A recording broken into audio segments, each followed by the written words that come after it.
All right. So I just got finished watching Teen Titans Judas Contract, and I had to throw a review out there, man. All right. So the film is about um, it's about a story that's the same. It shares the same name with a story from the comics.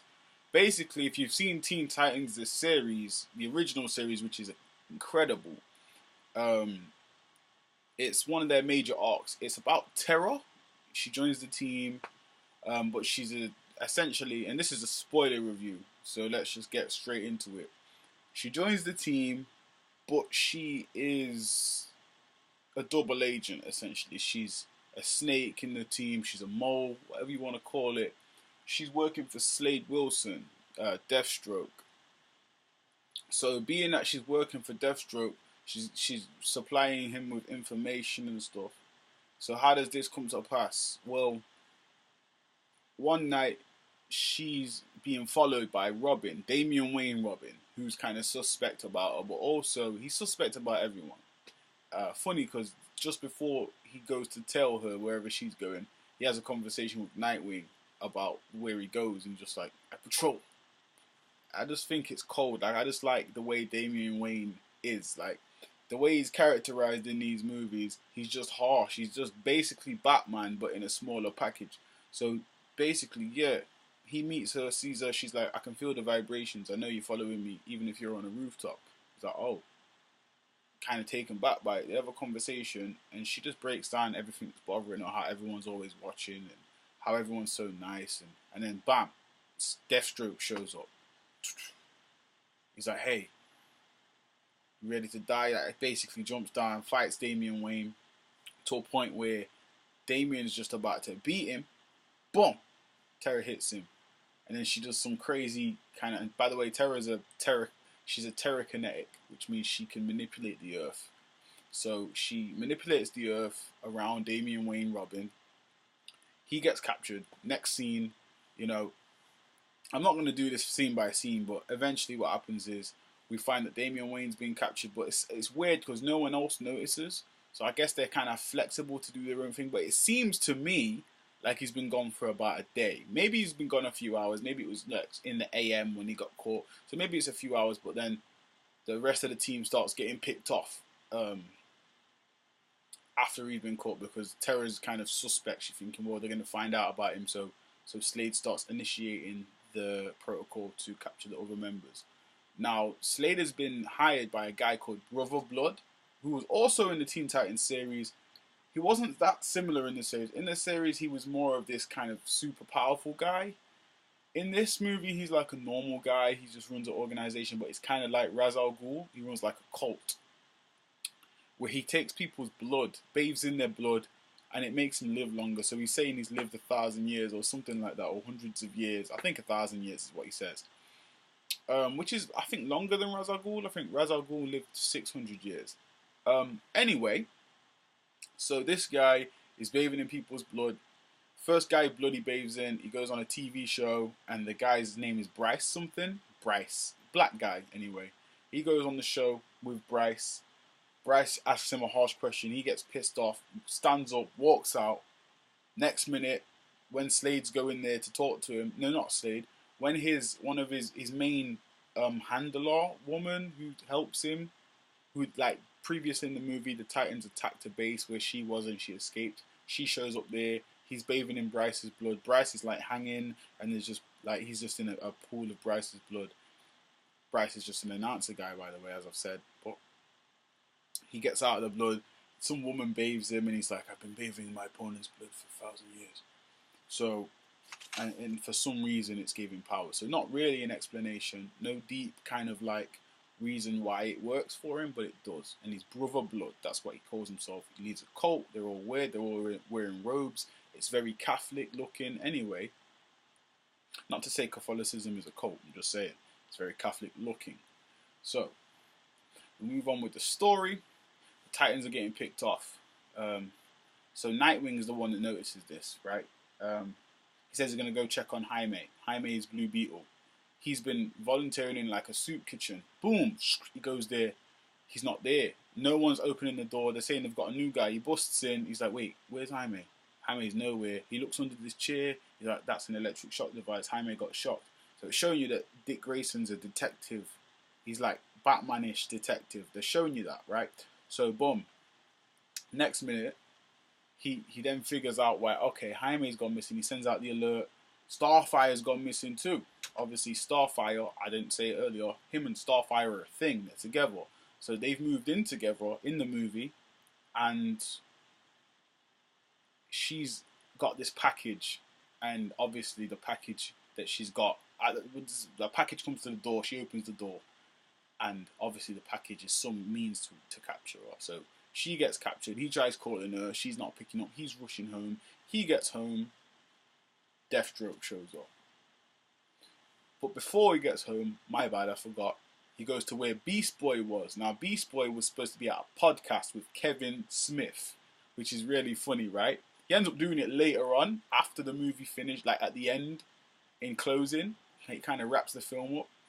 But he's supposed to be at a podcast with Kevin Smith. But there's a button that says, do not press this. And he presses it and he gets captured. Whatever. It was cool, because you could see that the tension on his face. Anyway, so that happens. And yeah, he gets home. Deathstroke busts in through the window. He lives in a high-rise apartment, so Deathstroke busts through the window, and Deathstroke, like, you know, Deathstroke just starts beating on him. Nightwing doesn't have his weapons. Deathstroke's got all his weapons. Deathstroke's kind of coming at him with all the weapons, and then, you know, Deathstroke's beating on him and saying your Aikido's weak. He's just telling him you're not on levels like you used to be. So boom, this all happens. And then he ends up like realizing he can't really win because he doesn't have his gear and stuff. Like, he's got no armor, no gear. He's just civilianed off. He picks up some size off the wall though, because Starfire's got all these weapons on the wall. Picks these up. He tries to fight him, but Deathstroke still slaps him up. So then he jumps out the window, shoots his grappling thing through the window, but Deathstroke just cuts it. So he gets a decent way down the building though. So he's decently down the building. He's kind of grappled, he's fine, and then he cuts it, he drops, he lands, snaps his arm. So anyway, this happens, he ends up falling. I'm going to speed it up now because it's taking too long, but he ends up falling into some trash, which is convenient, right? And in my opinion, in movies, trash is convoluted because real trash is like bottles and shit. So if you fall into some bottles and shit that are glass, that shit's going to hurt and you might die.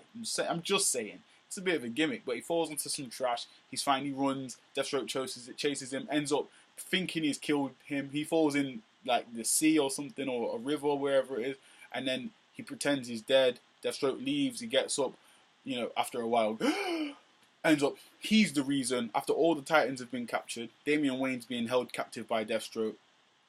They all get captured, they all get given to Brother Blood. Brother Blood wants them, he wants their blood to become powerful. Long story short, we're coming up to the end of the film now, by the way. He ends up saving them. He ends up getting into the Brother Blood's base, infiltration style, like Nightwing, kicks everyone's ass. Then, boom, Brother Blood started, he's initiated his plan to become a god. So, boom, he's powering up by absorbing all their energies. But before this, and I should have said this first, Slade double crosses Terror, because Terror is a double crosser. So, he doesn't have Nightwing. Brother Blood's like, we don't have Nightwing. I need Nightwing. But there's another thing we can do. And Slade's like, I know. So they've already apparently talked about this. So boom. Slade's like, take off. So his handler, Brother Blood's handler, the Catholic looking woman, she just shoots Terror with a trank when Terror's not aware. Trank in her neck. She falls. She's like, Slade, help me. Slade's like, nah. The weird thing is, in some kind of perverse way, Terror likes Slade. Like, she's sexually attracted to him. She wants him, but he's never ever gone there, which is good, because if he did, that would have been some shit, because she's a kid. She's a legit, I think she's like 15, 16. Slade's like grown, 40, 45, I think, maybe 50, I don't know. He's superhuman, so maybe he's older than that. Either way, you don't touch her, which is good and shit. I'm going to get to my good and bad points after this, when I finish what the movie's about. So, boom. He's absorbing them. Nightwing comes in, interrupts it, but he absorbs enough power to be OP. So he's overly powered. Boom. They all fight him. They end up, winning. And it's funny because they just kick the shit out of him. And then, Terror goes crazy, attacks Slade whilst Dick Grayson and Damien are fighting Slade. Slade's kind of getting the upper hand on him. I don't know how, because earlier in the movie, Damian Wayne almost beat him alone. So it's like, but then anyway, boom, he gets the upper hand. She attacks him. She blocks them off with the Earth Jutsu technique, blocks them off, and she just fucking tries to kill him. It seems like she's killed him, to be fair, like, because he just realizes he can't get to her. He's like trying to get to her. He's basically trying to kill her, and she's like doing all this blocking shit, pushing him back, but he's like being successful. But then he realizes after she pushes him back one more time, he just kind of stands there. Like, he sees what she's doing. He sees the control levels of what she's doing with the Earth. And he's like, he just stands there like, see you later, kid. And just like gets crushed. And it's like, okay. But he's Deathstroke. So he might not be dead. It's fucking Deathstroke. So, hey. And then after that, she just seemingly lets us off. Like, she's just like, everything's crumbling. Let's flip back though to Brother Blood. Raven ends up beating him. He's like, I am the demon. And in fact, he calls someone a demon, and she says, you don't have any idea what the demon is. And she just releases her Raven powers, the 4 eyes, releases the Raven powers, and he just and that's the end of him. You know, he gets savaged. He gets turned back into some old version of himself, some decrepit version of himself, and then his handler just fucking shoots him. She's like, I've saved you. And then she ends up, after that, Terra's going insane and the place is crumbling, and she pushes Beast Boy away, because her and Beast Boy are like love interests in the film. I didn't mention it because I need to skip over this quite quickly. It's already been 11 minutes. So they're like love interests, like they were in the cartoon, and she starts getting close to him, and that's the problem. The film, I'm going to talk about this in my good and bad points, but she pushes him away on a rock, because she can control Earth. So she pushes him away on a rock, and she's just screaming, and then she stops screaming. The energy around her hands stops glowing, and everything's falling down. There's rocks falling on everyone. Rocks fall on the Handler woman and Brother Blood. They're dead, splat, and then rocks start falling on her, and she lets the Titans get away. Beast Boy goes on the podcast with Kevin Smith, talks about her, salutes her. Damian Wayne revel, you know, he's over Titan's Tower, brooding with Slade's mask. Really, really decent movie. Literally just watched it. Literally just finished watching it. Really, really, really good film. It really made me feel something as a DC Comics fan. It just made me think, why doesn't Marvel have films like this? I could answer the question, but I feel like it is, in a sense, biased. So I don't really want to. But my opinion is, I just think DC has deeper stories than Marvel. I think Marvel is very based on crossover events with lots of characters, and you know, I think DC very much focuses on specific story arcs, specific characters, you know, teams of characters. I do think X-Men's got good stories because they're the analogs to the Teen Titans, but I just don't think they match the Teen Titans. So yeah, that's it in closing, man. That's what I really. It was good. Without me blurting all over, it was really good, man. I really just sat there for an hour and a half and watched it. Like, it was really good. I'm going to get to my good and bad points now. I don't really have any bad points. But I'm going to throw them out first, the bad points, because there's a lot of good. So the bad points. I feel like Nightwing got done dirty. Like, I feel like the way he got slapped up was dirty. Slade slapped him up. Other than that, he was excellent in the film. He was kicking ass. But the way Slade just slapped him up in the apartment was, oh man, it was deep. Because in the old Teen Titans series, that Robin is Dick Grayson that doesn't like Slade, that hates Slade. So it's weird to see him get served up when he used to serve Slade up in the old series. So yeah, but other than that, the other bad points, yeah, you know what? I can't think of anything, to be fair. It felt nicely paced. You know, it made me feel something. I'm a grown man. It made me really sit down and be like, whoa. So I'm gonna get to the good points, okay? So this is the number one good point of the movie. Terra felt like she was really in conflict, man. she was hurting. She did not want to be. After a while, when her and Beast Boy had the kiss, it was a good moment. He was, after the kiss, he was jumping all over the place, turning into all kinds of animals. And then Slade says, "Good job. Almost believed it." In her ear, because she's got like a link to him or something. And she was like, ah. And Beast Boy comes back to kiss her, and she just like pushes him away because she feels bad. Like, she was in conflict.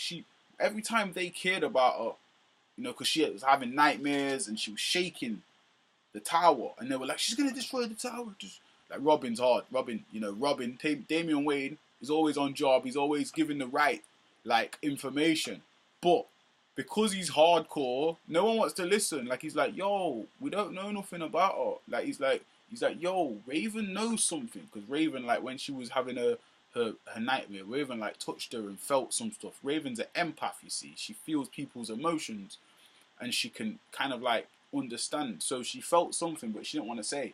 And Robin was like, "What did you feel?" And she just didn't want to tell him. So he was on job the whole film. But her character was really at conflict. I don't want to go too deep into it. I want people to watch the movie, and I'm sorry if I've gave too much away already, but it was just that good. My second point, I don't think Damian was in the movie enough. Damian's just, to me, I'm new to Damian, right? I've only known him since the New 52. I haven't known him that long.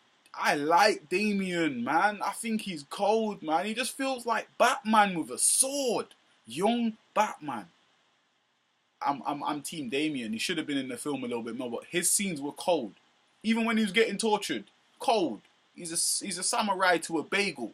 So, hey, I gotta give him that. Okay, I got some notes here that I wrote while I was watching the movie, so I'm just getting to these notes. Alright, Slade. Let's talk about Slade real quick. I want to bang these out quickly, so I don't want this video to run too long. Slade was a sadistic, dark, and sarcastic prick. Slade made jokes in this movie. Like, when they're in serious situations, he'd make a joke. You know? Like, even when he was torturing Damian, not torturing, but just punching him up and shit, because he was like on the wall like this. He couldn't do nothing. Terror like put him in the wall. He's like, when he was in the wall and Slade punched him and slapped him, Slade he tried to bait Slade, but Slade was like, "Do you think I'm gonna take your bait? You're ridiculous." And then Damian cussed him back. Damian was like, "The outfit just begged me to say that," or something crazy. It was cold, man. So Slade was dark, sadistic, and sarcastic. And even the way he died was cool.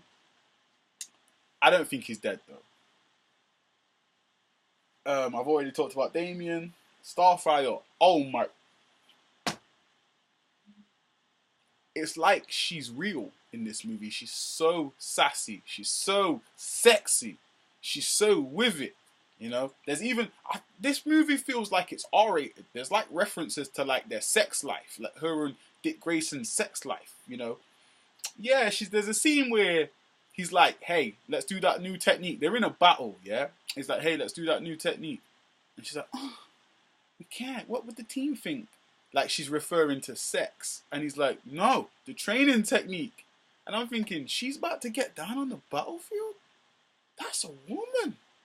So, hey, that, and then they have training, her and Nightwing, and they're sparring, and she beats him, and then Damian's like, Terror's to Damian. I guess we know who takes out the trash in that relationship. And then she's like, "You lasted longer than last time." And then they all laugh at him, because obviously they get it, because they're not just children, they get it, innit? And she's like, and then she's like, she switches, she's like, "No, he's very proficient when we're having sex." But she cuts it off, because he cuts her off, he's like, "Corey," because Starfire's real name's Corey, and it's like, this film's cold. So yeah, that Starfire was cold. She's sassy, sexy, man. Beast Boy is funny in this movie. Beast Boy, like, in this film, he's like a social media head. Like, he's like a Twitter head. So he's just on Twitter, posting pictures, talking to people. He's always talking about he's got 1 million followers. I love that. So that's just a quick one about Beast Boy. Brother Blood, I think I mentioned it, but he was evil, man. Like if this was made into a movie, he could be like a. He seemed very vampiric, like he could have been like a vampire. There was blood everywhere. He'd be perfect as like a succubus vampire guy who fully like he could be a cannibal. You could switch it and he's just a cannibal. You know, you could switch it and he just eats people. That would work, you know. So Brother Blood was a good villain. Like he was dark. Um, but yeah, the ending, yeah, the way it all closed out with terror and everything, when she ended up like virtually she virtually like killed herself because she could have lived, but she was in so much pain and turmoil that she kind of just let herself go. Like she was just tired of living, and that's how it felt. It felt like she was really just over life. Like she was like, I'm done with this, and she was just crying. And it's sad because her Beast Boy really loved her. Like he ends up like at the end when he's talking to Kevin Smith, they're showing like a scene while he's talking of him digging, and he's digging her out of the like pit, and she's like she wakes up for a second, looks at him kind of like happy-ish, and then she dies, and it's like whoa, that was heavy, man. Because I was like, I thought she was gonna survive. Like I thought they were gonna like flip it, and she didn't die, but she dies, bro. So yeah, but yeah, I'm a hardcore DC fan. So they at the end they always give you a little snippet with these DC movies. Like it's like they're trying to copy the Marvel Cinematic Universe, which is interesting. So at the end they're showing us Donna Troy or whatever you want to call her, Wonder Girl, whatever you want to call her. And also after the credits, the post credit scene was Jericho. So in the original comics, I think he was Slade Wilson's son. I'm not sure, but I think he was Slade's son. In this, I don't think he's nothing to do with Slade, but he has the power to look into your eyes and control your body. So he can look into your eyes and he takes over your body. I think his body just falls on the floor. First time I discovered this character was in Superman Man of Steel. One of the Man of Steels that I've got, because I collected the original Man of Steel run. And he does it to Superman. Superman's body gets taken over by someone else. Then Jericho just takes over his body. But he stares you in the eyes, goes, and he just takes over your body. It's interesting. Very interesting power. Could be used in a variety of ways. But yeah, he's in the movie. He gets super enhanced by Brother Blood, like midway through the movie. And then he gets shot by the Handler Woman. The Handler Woman plays a big part in it. You see her shoot people a few times in the movie. Like some religious sacrifice thing. She's like, okay, good day. She's like, good night, my children. So yeah, Jericho's the next. I think Jericho and Donna Troy or Wonder Girl are going to be in the next one. But yeah, I really, really, really enjoyed it. I can't wait for the next one. It'll probably be sometime next year or later this year. Probably next year though. But yeah, I've been Fiji. Please like and subscribe. It would help me get off the ground. And yeah, this is the place where I think and I feel. Okay? So have a good day. I hope you guys enjoyed the review. Check the movie out. It is incredible. I'd easily give it a 9, 10 out of 10. And I know that sounds crazy, but for an animated movie, it did a lot. You know, animation wise, it's not going to be Studio Ghibli, but it did what it needed to do for me. So I give it an 8. I'd give it 8, 9, 10. I know that's flexible, but I just would. I'm out. Thank you guys. It's always a pleasure.